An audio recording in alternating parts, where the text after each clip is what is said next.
y'all, it's Megan. If you are returning to my channel, welcome back, and if you're new, welcome aboard.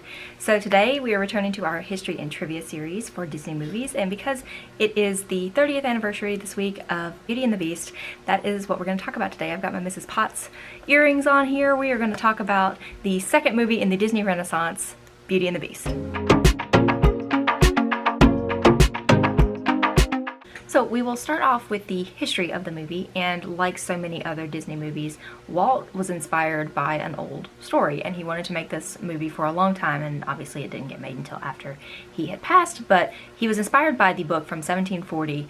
I'm sorry, I'm going to butcher French pronunciations. It's a book called La Belle et la Bête, Beauty and the Beast in French. It was by Gabrielle Suzanne Barbeau de Villeneuve.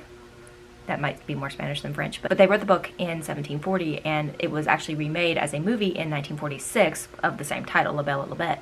You know, so Walt is seeing this and he's like, I could do this. I could do something with this. And he wanted to do it kind of similar to how he had done Grimm's fairy tales with Cinderella and Sleeping Beauty and all of those kinds of stories that he had kind of brought to animation, and he was inspired to do that. But for whatever reason, he was not able to make that one. So it took until 1991, after a period of it's a dark time, the 70s and 80s in Disney history. Not a lot of the movies did well. There wasn't a lot of profiting happening there. And so after Little Mermaid began the Disney Renaissance in the late 80s, then they were able to do Beauty and the Beast in 1991, and it kind of took off from there, and the Disney Renaissance was born and flourished, obviously, for the next 10 years or so. But originally, when they were developing the story in, you know, the late 80s, early 90s, when they were working on it, they had kind of planned everything out, and they were going to stick kind of with the dark storyline. You know, they're like, it's a beast, he's dark, he's scary, this is a scarier one. So they had kind of kept some of the kind of dark stuff. In the book, the beast was, you know, the prince was turned into a beast for not marrying his evil fairy godmother. What? So that was one thing that they changed. They were like, let's go back on that. Let's change that. And so then they started changing some other things. They made it more family friendly. It wasn't quite as dark and scary, but they did kind of at that point decide to rework some things so that it wasn't as true to the original story. And the person or people in charge of kind of inspiring that change, the people who were like, you know, what we really should do here is make this not as scary. We should make this more fun. Howard Ashman, the late Howard Ashman, and Alan Menken were the ones who were like, how about we do something like this? And then they made the music around it, and everyone was like, it's genius, we love it. And so that's Beauty and the Beast that we know today. So we have the duo of Ashman and Menken to thank for a lot of things in Disney history, but one of the things that we definitely have to thank them for that I didn't know until I started researching this was that they were the reason that we kind of toned down the scary on Beauty and the Beast and made it the way that we love it today. Animation studios were like, okay, Walt always wanted to do this, so eventually we're going to do it, and they finally did do it, and that's, you know, that's kind of it as far as the history goes. They wanted to do it, and they did it. I'd like to talk about some of the firsts that the movies had. So this one was the first film that was animated that was nominated for a Best Picture Academy Award. And it did not actually win Best Picture for that year, but it was the first one nominated. And I believe it lost Best Picture to Silence of the Lambs.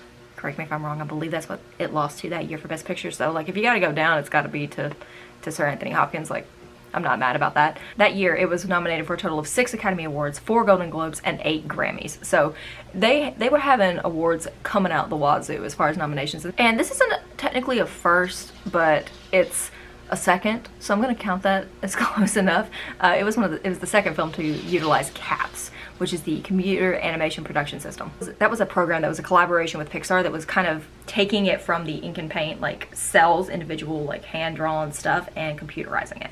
And so that was kind of a precursor, it seems like to me, to like actual like computer generated CGI imagery. So it wasn't completely done like that. The Rescuers Down Under was the first one that was completely done like that. And the first time that they like tested it kind of was with the rainbow scene at the end of The Little Mermaid, but they don't count that one as having done that. They just were kind of like playing around with it. So Rescuers Down Under was technically the first, but then Beauty and the Beast was the second one, and that's the most well-known one because who else knows about the Rescuers Down Under? Like, I feel like it's super unappreciated, and I loved the Rescuers Down Under when I was a kid. Like, Cody was my man.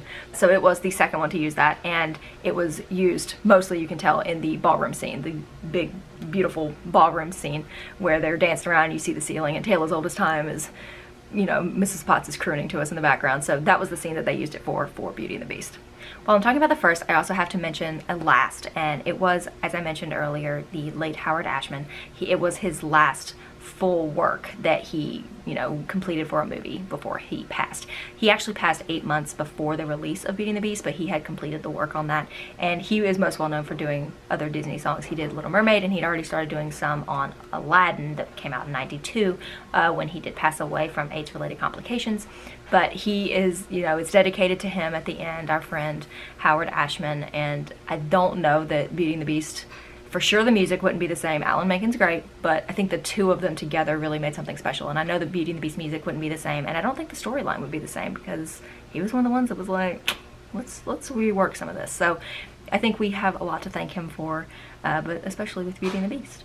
So now we are going to move on to the fun facts, my favorite part, the little trivia tidbits about the movie. And one of my favorite things about the Beauty and the Beast is Mrs. Potts. She's one of my favorite characters. I've always loved her. I don't know why. She's sassy, she's round and lovable, and she's like a little grandma, and you just, oh, you want to squeeze her. But Angela Lansbury, Dame Angela Lansbury, who plays Mrs. Potts, was like, you know, I don't think I'm the right person to sing this Tale as Old as Time thing. Like, it's a beautiful song, and I don't know that you need the teapot doing it. Like, maybe not my voice. And they were like, okay, we'll maybe do someone else, but like, can you record one version of it just for a backup? Just a backup. And she's like, okay, so she does it. And they used it. They were like, nope, this is it. This is good. You did one take. It was perfect. Let's use that. That's one of my favorite Disney songs. And so I'm really happy that they kind of tricked her. I mentioned that the Beast was previously like a really scary character, and the whole story was kind of dark and gloomy and creepy and scary. So a lot of the gargoyles that you see throughout the castle, the West Wing, on the outside of the building, a lot of the statues that you see, those are previous iterations of the Beast. That's designs that they had made, and their storyboarding and their planning and their prepping. And can you hear my dogs? They're very excited to go outside, even though it's like 30 degrees outside. Not my jam, but go ahead, y'all go off. So that's what those statues are. They were like, hey, we've got all these designs of this like creepy, scary, multiple animal creature that it was the Beast, so let's just we'll use those as the statues. So they integrated some of the previous work into the final product in the form of the gargoyles in the castle. I mentioned how important the music is to Beauty and the Beast and how it was nominated for 8 Grammys, and you know, the team of Menken and Ashman is just like so good. So out of the entire movie, there are 5 minutes. The movie is 124 minutes long, and there are 5 minutes that do not have a score. And music, songs, like actual songs with people singing, take up a solid 25 minutes of that hour and 24. So yeah, a lot of music crammed into this one movie, and it's all good. Is there a single song in Beauty and the Beast that isn't amazing? I don't think so. So I've never noticed how little like dead air there is, that there is no soundtrack or score at all, but I'm gonna have to go watch it now, and I think that it's probably gonna stand out to me, the few minutes that don't have any music at all. So we talked about the ballroom scene with the caps technology, but what about that ending dance scene? It wasn't quite as elaborate. What's going on there? It's a rework. We've seen that in many other movies, but the end dance scene where they've turned back into humans and oh, Beast, I still love you, and oh, Belle, please be mine, and we're gonna twirl around the ballroom again. That's a rework of the ending dance scene from Sleeping Beauty. And if you compare the two side by side, you can see that it's very, very similar, and it's funny. I've never noticed it until I researched this, and now I'm never gonna unsee it. But if you look at the crowd in the background, like ignore like Lumiere and Cogsworth, obviously they were added, but the crowd in the background is wearing like Renaissance era, not Disney Renaissance era, actual Renaissance era, like 1500s era clothes. And that's because they're still characters from Sleeping Beauty. They're just like amorphous kind of blobs around there, and you don't really pay attention to it because you're watching the couple like twirl around the ballroom.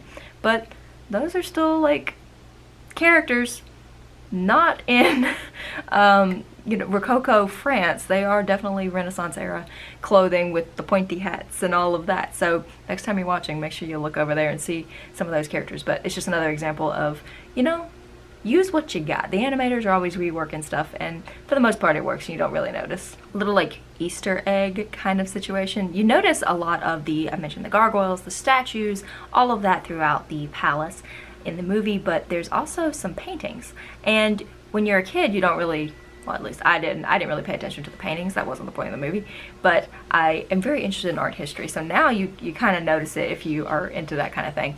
But there's a couple of pretty famous paintings if you are paying attention. One that's really easy to spot, or two actually, one spot, two separate paintings, is when the Beast has come to try to like convince Belle to come to dinner with him, and she's, go ahead and starve, and he like runs off.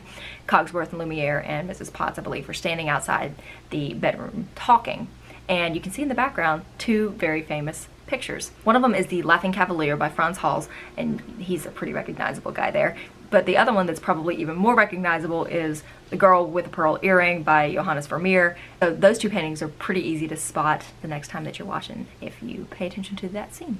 And my last little fun fact is kind of a like goof, I guess. I don't even know how to describe it, but it's where the lips and the audio don't sync up because they changed some of the script. So initially when Gaston is up on the roof and he's fighting the Beast, and you know they're getting ready to have their like giant knife duel, and you know what happens there. Gaston raises up and he screams, "Belle is mine," but his lips don't match what he says. But initially he was supposed to scream, "Time to die." So that's what his lips are saying in the animation, but the actual voiceover work says Belle is mine. They decided to change it, bring Belle back to like the forefront. Like that's actually why we're fighting, not to just like be killing each other just for the fun of it. It's not really the Disney way. That was the rationale for why that script changed, but they didn't change the animation, so you can notice a little bit of out of sync lip work there with the voiceover.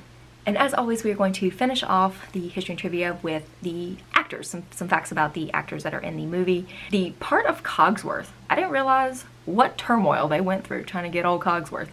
They actually wrote the character for John Cleese, and that was who they had in mind when they were writing the script out. They're like, this is who we want. He turned it down. So then they were like, okay, now what? So then they went for a couple of different people. So they offered it to Sir Ian McKellen, and that would have been quite the film. I love Cogsworth, but I'm not sure I wouldn't have loved it even more if Gandalf had been the voice. And they also offered it to Sir Patrick Stewart, and he also turned it down. And again, Picard as Cogsworth, I'm here for it. I'm not sure how it would have gone over, but I'm not mad. And finally, David Ogden Stiers did take the role after he auditioned for Lumiere. He wasn't even going in for Cogsworth. He auditioned for Lumiere, and they were like, no, you get to be Cogsworth. And I think he did a wonderful job. And if you recognize the voice of Cogsworth, if you're like, where else have I heard that? Most notably, you probably recognize him as Radcliffe and Wiggins from Pocahontas. He's the Archdeacon in The Hunchback of Notre Dame. He is Jumba from Lilo and Stitch, and he plays a really small character that I didn't even remember the guy's name, but he is in Atlantis. He's that annoying little guy at the beginning. Fenton Q. Harcourt. That's the character from Atlantis that he plays. So he's been in a lot of stuff. He has so many acting credits, but he is one of the big ones with Disney stuff, and he's got a pretty recognizable voice. So if you're watching Beauty and the Beast going, is that Jumba? Yes, it is. The last actor that I'm going to mention is Tony Jay, and he was the voice of Monsieur Dark, the mean, evil, like, asylum keeper guy who is creepy as all heck. He used to scare the absolute daylights out of me as a kid, and I'm not a big fan now. But you probably recognize his voice if you think about it. He is Judge Claude Frollo from Hunchback of Notre Dame. So we have another connection to Hunchback of Notre Dame here. I bet he was a really nice guy in real life. I don't know. But he played some real creepy, real mean, real demented guys. So that's it for our Beauty and the Beast history. Happy 30th birthday a couple of days ago for Beauty and the Beast, one of, I think, a lot of people's favorites. Belle was a very relatable character because she was like, I just want to read. Can I just sit over here by myself and read? Thank you. So I feel that in my very spirit. I want to know what some of your favorite Disney Renaissance movies are. So Beauty and the Beast isn't my top. It's a good one, but it's not my top. So let me know what some of your favorite Disney Renaissance movies are down below. Or if you were like in love with some movies from that like really deep, dark, depressing period of the 70s and 80s. Let us know those down below as well. And I will see you guys in my next video. Bye, y'all.